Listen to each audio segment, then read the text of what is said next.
नमस्कार, Uttarakhand news 24.com में आपका स्वागत है। मैं ऋतु पवार। पेश है आज के समाचार।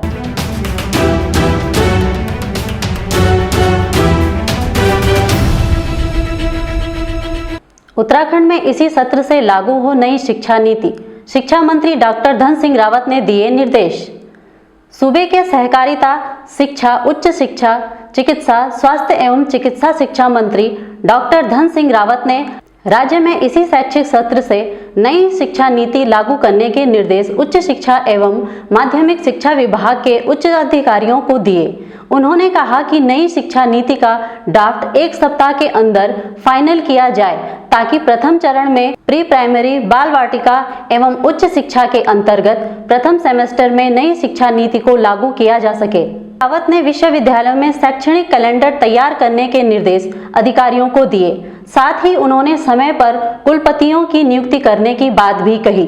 माध्यमिक शिक्षा में शीघ्र डीपीसी कर 1 माह के भीतर प्रधानाचार्यों एवं प्रधानाध्यापकों के प्रोन्नति के रिक्त पदों को भरने के भी निर्देश अधिकारियों को दिए। 18 पीसीएस अधिकारियों का होगा प्रमोशन, बनेंगे आईएएस। फेरबदल के लिए करना होगा इंतजार। उत्तराखंड में 18 पीसीएस अफसरों की आईएएस में पदोन्नति की डीपीसी संघ लोक सेवा आयोग में प्रस्तावित है। माना जा रहा है कि फेरबदल के लिए अभी कुछ वक्त इंतजार करना पड़ेगा। यह तो तय है कि इस बार सचिवालय और जिला प्रशासन में अफसरों की तैनाती में काफी फेरबदल होगा, लेकिन सूत्रों की माने तो सीएम धामी फेरबदल को लेकर जल्दबाजी नहीं करना चाहते हैं। सचिवालय में अफसरों के विभागों में फेरबदल पर गहरा मंथन चल रहा है। इस बारे में सरकार जल्द ही आदेश जारी कर सकती है। 100 दिन का रोड मैप तैयार करेगी सरकार। कार्यभार संभालते ही मंत्रियों की समीक्षाओं का दौर जारी। उत्तराखंड में मिथक तोड़कर लगातार दूसरी बार सत्तासीन हुई भाजपा सरकार 100 दिन का रोड मैप तैयार कर आगे बढ़ेगी। धामी सरकार के मंत्री इसी हिसाब से अपनी तैयारी कर रहे हैं। इस कड़ी में प्रदेश में चल रही विकास योजनाओं को गति देने के साथ ही वे नई योजनाओं का खाका खींचने में जुट गए हैं। मंत्रियों ने कार्यभार संभालते ही समीक्षाओं का दौर भी शुरू कर दिया है। इसके साथ ही राज्यवासियों की अपेक्षाएं भी कम नहीं हैं, जिनके दृष्टिगत धामी सरकार ने खाका खींचा है। जिस तरह के संकेत मिल रहे हैं उससे स्पष्ट है कि पहले चरण में सरकार 100 दिन का रोड मैप तैयार करेगी। सरकार के मंत्रियों ने इसकी तैयारियां भी शुरू कर दी हैं। कैबिनेट मंत्री धन सिंह रावत के अनुसार हम 100 दिन के रोड मैप पर आगे बढ़ रहे हैं। नवरात्र पर सुरकंडा देवी, चंद्रबदनी और कुंजापुरी में लगा भक्तों का तांता। हिंदू नववर्ष के शुभारंभ पर चैत्र नवरात्रि के पहले दिन जिले भर के देवी मंदिर में पूजा अर्चना कर हरियाली बोई गई। मंदिरों के बाहर सुबह से ही श्रद्धालुओं की लाइन लगी रही। प्रातः काल से ही देवी के दर्शनों के लिए भक्तों के आने का सिलसिला जारी है। इस बार चारधाम यात्रा से उम्मीद बढ़ी, प्रशासन की परीक्षा कड़ी, प्रबंधन रहेगा चुनौती। कोरोना संक्रमण थमने के बाद इस बार चारधाम यात्रा में भारी संख्या में तीर्थ यात्रियों के पहुंचने की उम्मीद है।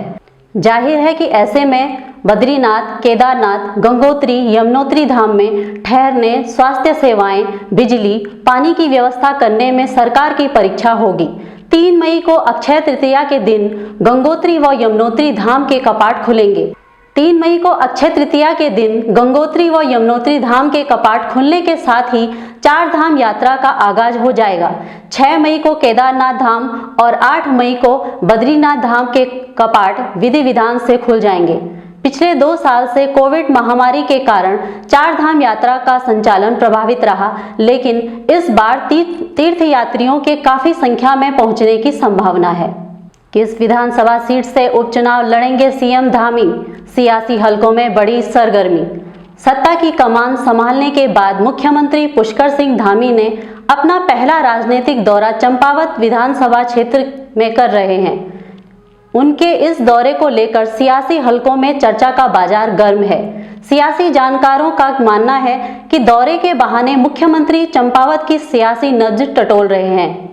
दरअसल मुख्यमंत्री को अगले 6 महीने में विधानसभा का चुनाव लड़ना है।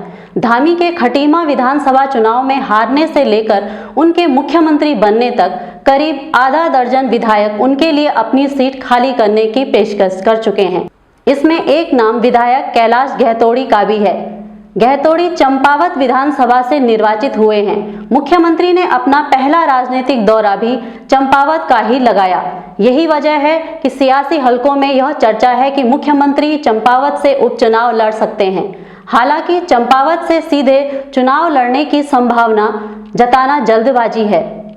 वहीं पूर्व मुख्यमंत्री हरीश रावत की बीजेपी नेताओं से हो रही मुलाकात भी लगातार सुर्खियां बटोर रही है। यदि चुनावी हवा उनके अनुकूल रही तो आने वाले दिनों में चंपावत में उनकी दौड़ धूप और बढ़ जाएगी। आज से रमजान शुरू, 3 अप्रैल को पहला रोजा। रमजान इस साल 3 अप्रैल आज से शुरू हो रहा है। महीने भर की अवधि के दौरान जो रोजा या उपवास रखते हैं उनके लिए रमजान का महीना 2 मई को समाप्त होगा। हर साल दुनिया भर के मुसलमान रमजान के पवित्र महीने को मनाते हैं। रमजान का यह महीना चांद को देखकर निर्धारित किया जाता है। रमजान का यह महीना चांद को देखकर निर्धारित किया जाता है। ऐसी मान्यता है कि इस महीने की गई इबादत का फल बाकी महीनों के मुकाबले 70 गुना अधिक मिलता है।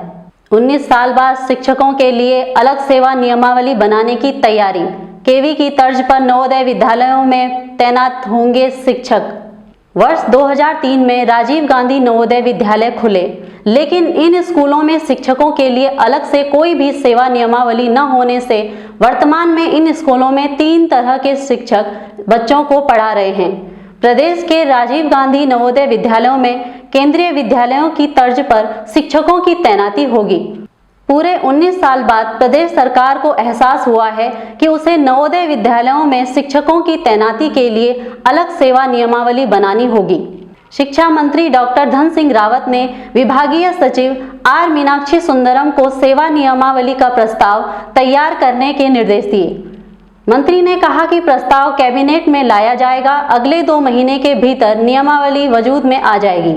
माउंटेन विलेज स्टे ने ग्रामीण पर्यटन पर आधारित अपने 6ठे होम स्टे को किया शुरू।